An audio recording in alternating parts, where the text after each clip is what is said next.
سورہ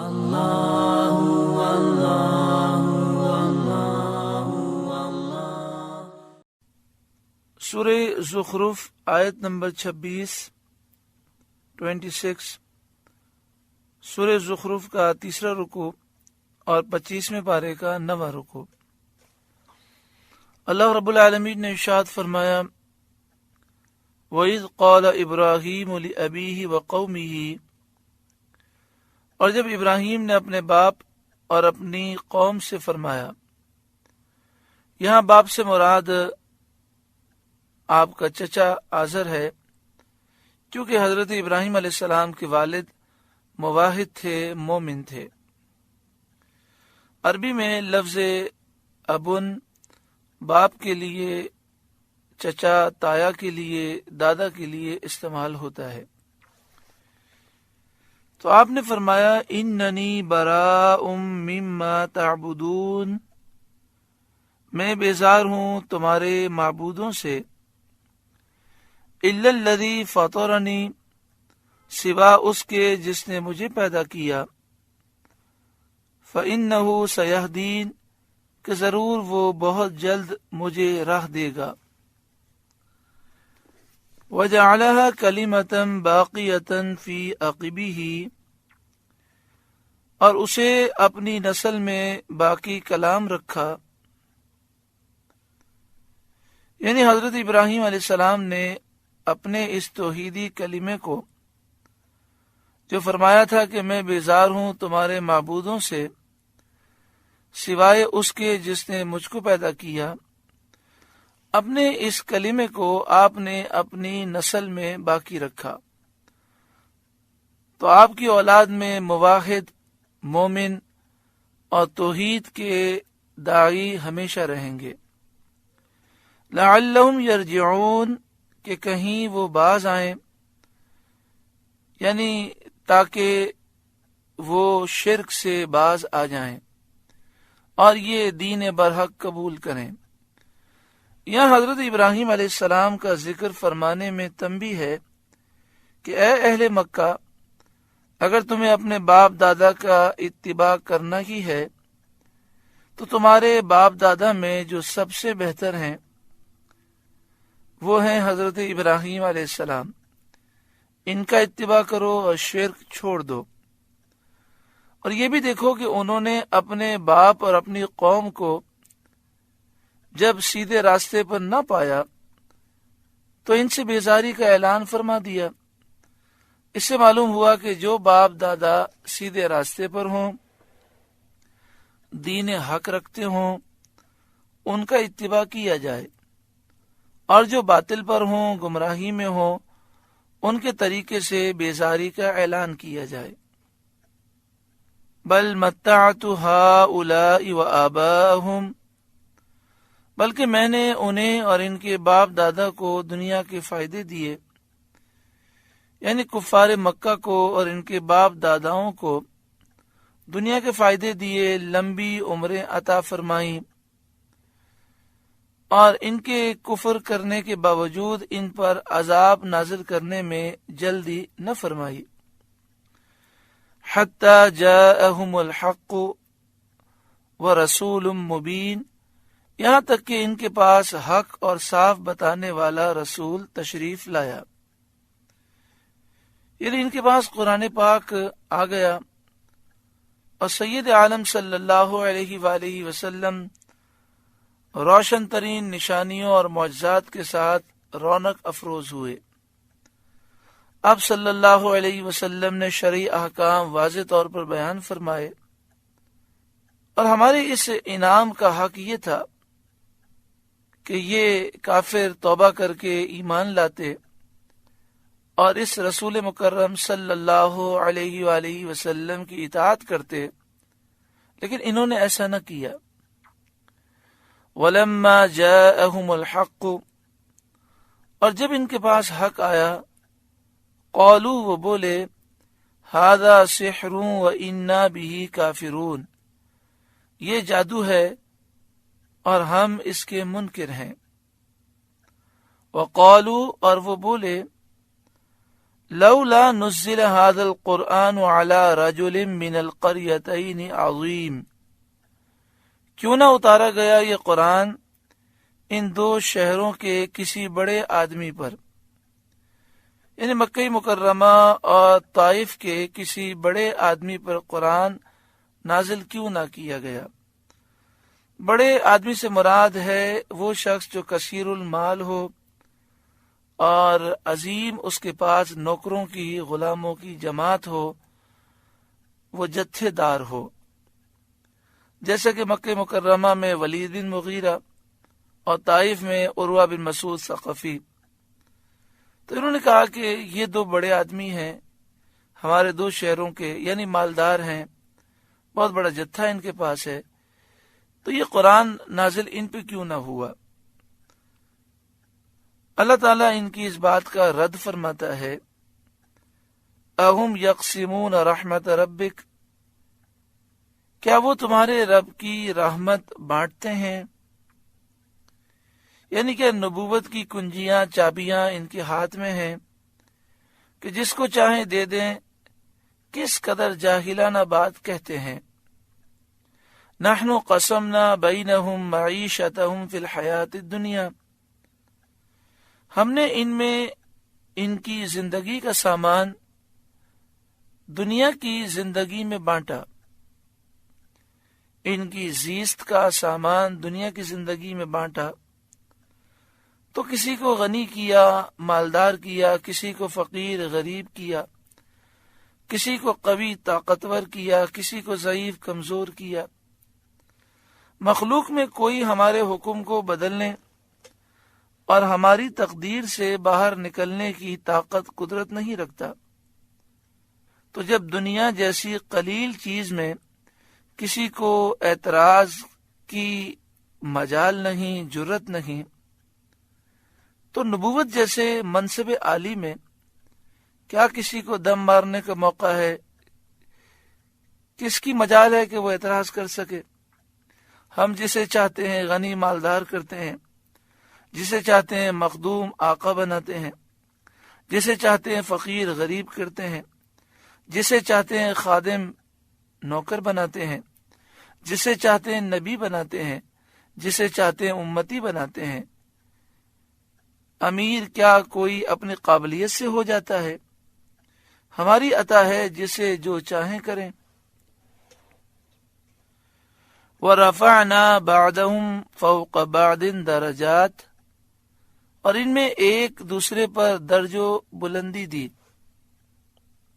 یعنی قوت میں، دولت میں، دنیاوی نعمتوں میں ایک کو دوسرے پر کئی درجے بلندی عطا کی۔ لِيَتَّخِذَ بَعْضُهُمْ بَعْضًا سُخْرِيًّا، کہ ان میں ایک دوسرے کی ہنسی بنائے، یعنی مالدار فقیر کی ہنسی کرے، غریب کا مذاق اڑائے۔ یہ قرطبی کی تفسیر کے مطابق ہے۔ دوسرے مفسرین نے سخریاً ہنسی بنانے کے معنی میں نہیں لیا ہے، بلکہ اعمال اور اشغال کے مصغر بنانے کے معنی میں لیا ہے۔ مطلب یہ کہ تاکہ ایک دوسرے کو مسخر کرے، تو کوئی آقا ہے، کوئی غلام ہے، کوئی سیٹھ ہے، کوئی نوکر ہے۔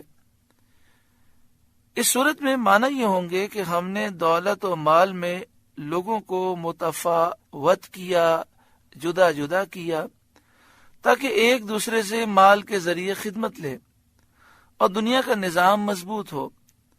غریب کو ذریعہ معاش ہاتھ آئے، غریب کی روزی کا ذریعہ ہو، اور مالدار کو کام کرنے والے بہم پہنچیں، مالدار کو مزدور مل جائیں۔ تو اس پر کون اعتراض کر سکتا ہے کہ فلاں کو کیوں غنی کیا، مالدار کیا، فلاں کو فقیر غریب کیوں کیا؟ اور جب دنیاوی امور میں کوئی شخص دم نہیں مار سکتا، اعتراض نہیں کر سکتا، تو نبوت جیسے رتبہ عالی میں کسی کو کیا تابع سخن اور حق اعتراض؟ کون اعتراض کر سکتا ہے؟ اللہ کی مرضی، جس کو چاہے سرفراز فرمائے۔ وَرَحْمَةُ رَبِّكَ خَيْرٌ مِّمَّا يَجْمَعُونَ، اور تمہارے رب کی رحمت ان کی جمع جتھا سے بہتر ہے. تمہارے رب کی رحمت ان تمام چیزوں سے بہتر ہے جو وہ جمع کرتے ہیں. یعنی جنت اس مال سے بہتر ہے جس کو دنیا میں کفار جمع کر کے رکھتے ہیں. وَلَوْلَا أَن يَكُونَ النَّاسُ أُمَّةً وَاحِدَةً، اور اگر یہ نہ ہوتا کہ سب لوگ ایک دین پر ہو جائیں،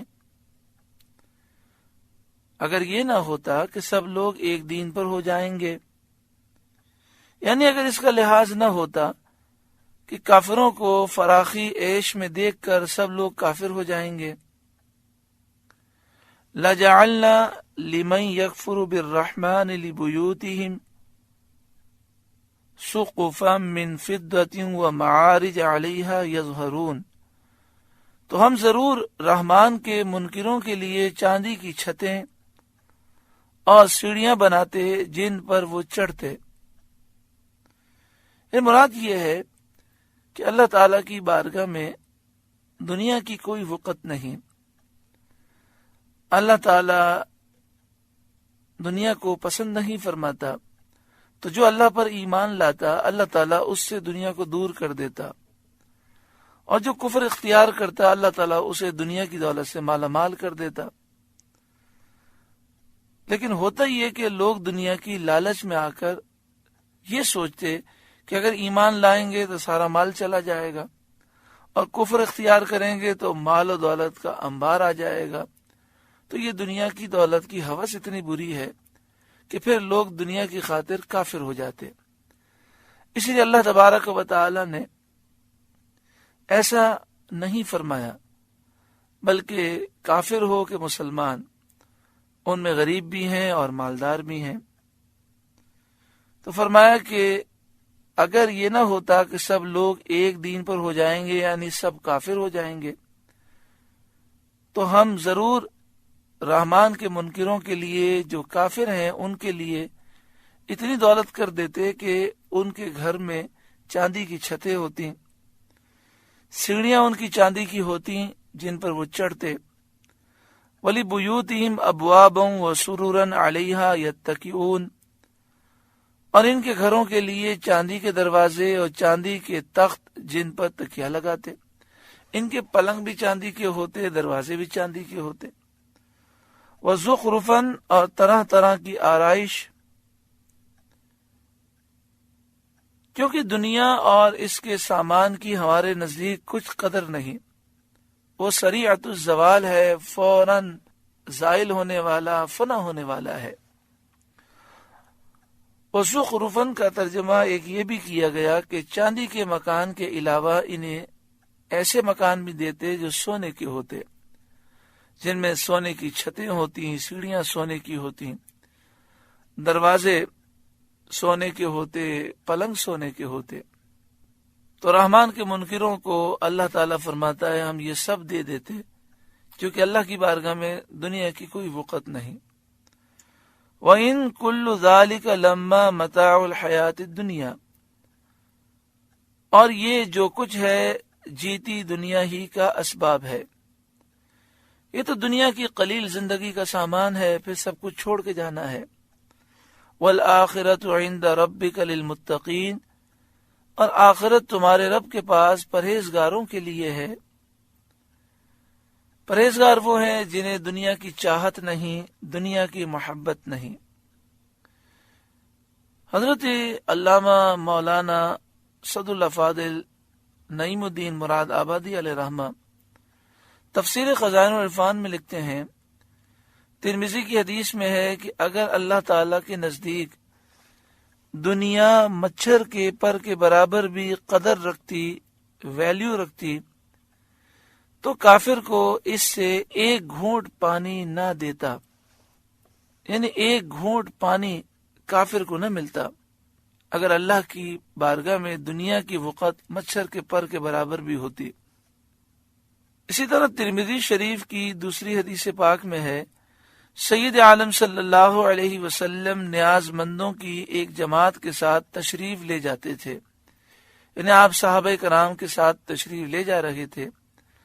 راستے میں ایک مردہ بکری دیکھی، فرمایا دیکھتے ہو اس کے مالکوں نے اسے بہت بے قدری سے پھینک دیا، یعنی جو بکری کا مالک ہے اس کی نظر میں اس مردہ بکری کی کوئی حیثیت، کوئی وقت، کوئی قدر نہیں۔ پھر آقا صلی اللہ علیہ وسلم نے آگے ارشاد فرمایا دنیا کی اللہ تعالی کے نزدیک اتنی بھی قدر نہیں جتنی بکری والوں کے نزدیک اس مری بکری کی ہو۔ ترمذی شریف ہی کی تیسری حدیث ہے، سید عالم علیہ الصلاۃ والسلام نے فرمایا جب اللہ تعالیٰ اپنے کسی بندے پر کرم فرماتا ہے تو اسے دنیا سے ایسا بچاتا ہے جیسا تم اپنے بیمار کو پانی سے بچاؤ۔ حدیث شریف میں ہے دنیا مومن کے لیے قید خانہ اور کافر کے لیے جنت ہے۔ اللہ رب العالمین ہمیں دنیا کی محبت الفت سے نجات دے، ہمارے دل میں اللہ اپنی اور اپنے حبیب صلی اللہ علیہ وسلم کی محبت عطا فرمائے۔ سورہ زخرف کا تیسرا رکوع مکمل ہوا۔